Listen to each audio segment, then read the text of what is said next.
बीडमधून सर्वात मोठी बातमी समोर येते ती म्हणजे परळी मतदारसंघातून धनंजय मुंडे हे आघाडीवर आहेत।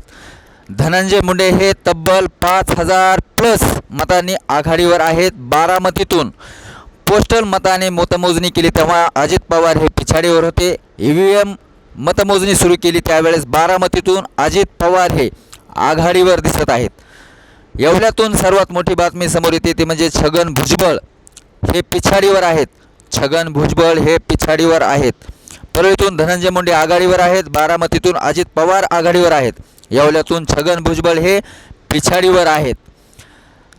परळी मतदारसंघातील बातमी निकाल राजेसाहेब देशमुख वर्स धनंजय मुंडे यांचा निकाल फक्त स्पेशल बीड आपल्या चॅनलवर दाखवण्यात येणार आहे।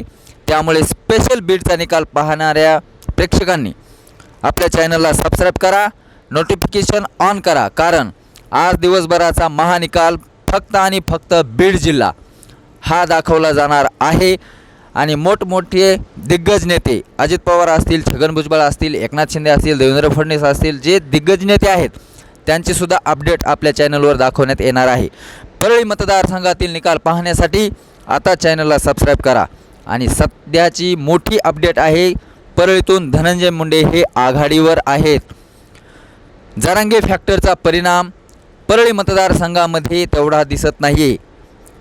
त्यांना टक्कर देत धनंजय मुंडे यांनी पहिल्याच फेरीच्या अंती आघाडी घेतलेली आहे। ती ही तब्बल 5000 मतांच्या प्लस आघाडी घेतलेली आहे। तर ही आघाडी कायम राहते का हे पाहण्याजोगं आहे। सर्व फेऱ्या 26 फेऱ्या परळी मतदारसंघामध्ये होणार आहेत। त्यामध्ये राजेश देशमुख आघाडीवर जातील का हे पाहण्याजोगं आहे। त्यामुळे चॅनलसोबत राहा, चॅनलला सबस्क्राईब करा आणि नवनवीन अपडेट्स दिवसभराच्या निकालाच्या घडामोडी परळी मतदारसंघातील पाहत राहा।